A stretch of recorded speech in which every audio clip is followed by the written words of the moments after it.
ইয়া আইয়ুহাল্লাযীনা আমানু ইয়া আইয়ুহাল ইনসান, হে সারা পৃথিবীর মানব সম্প্রদায়, সারা পৃথিবীতে যত মানুষ আছে সারা পৃথিবীর মানুষকে আল্লাহ তাআলা সম্বোধন করে বলছেন ইন্নাকা কাদিহুন ইলা রাব্বিকা কাদহা, যদি তোমরা আমার সাক্ষাৎ পেতে চাও, যদি তোমরা আমার সাথে দেখা করতে চাও, তাহলে তোমাদেরকে অনেক কষ্ট ত্যাগ তিতিক্ষা করতে হবে। অনেক কষ্ট ত্যাগ তিতিক্ষা করার পর ফামুলাকি, তোমরা আমার সাক্ষাৎ পাবে। আল্লাহ নিজে বিবরণ দিয়ে বলছেন, আদমের ছেলে মেয়েকে আপনি বলে দেন মুহাম্মদ সাল্লাল্লাহু আলাইহি সাল্লাম, যে যারা আমার সাক্ষাৎ পেতে চাই, যারা কিয়ামতের মাঠে আমার সাথে সামনাসামনি যারা দাঁড়াতে চাই ভালোভাবে, তাদেরকে আপনি বলেন যে আল্লাহর যদি সাক্ষাৎ নিতে হয় তাহলে খুব কষ্ট করতে হবে, অনেক বিপদে ধৈর্য ধারণ করতে হবে, অনেক সহ্য করতে হবে। ভাই কখনো 2 থাপ্পড় লাগিয়ে দিবে, ওই 2 থাপ্পড় খেয়ে ধৈর্য ধারণ করতে হবে। ভাইয়েরা জমি জায়গা আত্মসাৎ করে নিবে, ওই জমি জায়গা আত্মসাৎ যখন করে নেবে তখন আপনাকে ধৈর্য ধারণ করতে হবে। এই কষ্ট স্বীকার করার পর আল্লাহর সাক্ষাৎ পেতে পারেন। যদি কষ্ট স্বীকার না করেন তাহলে আল্লাহর সাক্ষাৎ পাবেন না। একটু আপনাকে আমি একটু আরেকটা আয়াত দেখিয়ে আমি সামনের দিকে গিয়ে যেতে চাইছি। মহান আল্লাহ তাআলা বলেন, ওয়ালা নাবলুওয়ান্নাকুম বিশাইয়্যিন মিনাল খাউফি ওয়াল জু, আপনি পৃথিবীর মানুষকে বলে দেন আমি আল্লাহ তাআলা এই সারা পৃথিবীর মানুষকে কখনো ক্ষুধা দিয়ে, কখনো ভয় ভীতি দিয়ে আমি এদেরকে পরীক্ষায় ফেলবো। আল্লাহ বলছেন আমি এই সারা পৃথিবীর মানুষকে ক্ষুধা দিয়ে আমি এদেরকে খেতে দিব না, এদের চাল ডাল গম কিছু দিব না, আমি মাঝে মাঝে এদেরকে এরকম বিপদে ফেলবো এবং শত্রুর ভয় ভীতি দিয়ে আমি এদেরকে বিপদে ফেলবো। যখন তখন হিন্দুরা আপনার উপর আক্রমণ করতে পারে, যখন তখন ইহুদিরা আপনার উপর আক্রমণ চালাতে পারে, যখন তখন খ্রিস্টানরা আপনাকে মারতে পারে, যেটা এখন আপনি বাস্তব জীবনে 2025 সালে অহরহ দেখতে পাচ্ছেন। তার জলজান্ত প্রমাণ সুইডেনের খবর আপনারা জানেন না?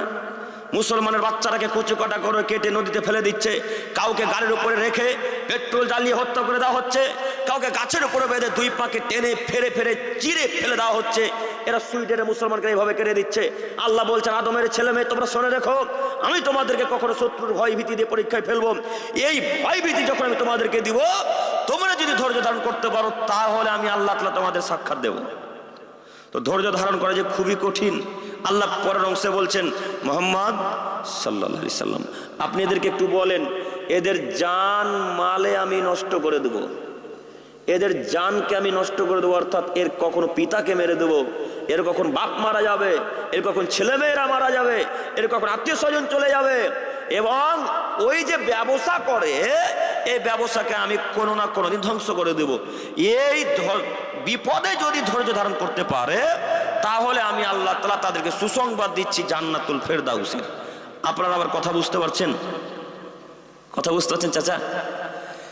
এই বিপদে যারা ধৈর্য ধারণ করবে তাদের জন্য জান্নাতুল ফেরদাউসের সুসংবাদ। একটু আপনাদের মালদা জেলার আম কিন্তু বিখ্যাত, তাই না? ওইদিকে কেরালা চলে যাবেন তা মালদা জেলার আম নামে পরিচিত, মালদা জেলার নাম বলে বিক্রয় হয়, আসলে মালদার আম কিনা আমরাও জানি না। তো নেপালে চলে যাবেন তবু মালদা জেলার আম বলে বিক্রি করা হয়। এক কথায় মালদা জেলার আম আসলেই বিখ্যাত, আলহামদুলিল্লাহ আমরা ছোট থেকে শুনে আসছি। তো আপনি খুব দামি মানুষ, ধনী ব্যক্তি, টাকা পয়সা আল্লাহ অগাধ দিয়েছেন, তো আপনি গত বছরে 7-8 বিঘা আমের বাগান কিনেছিলেন কোনো একটা লোকের কাছ থেকে। প্রচুর মুকুল ধরেছে, অনেক মোল এসেছে। মোল বুঝেন কি? মুকুলটা তো অনেক মুকুল এসেছে। আপনি মনে করেছেন আল্লাহ এবার আমাকে টাকা অগাধ দিবে।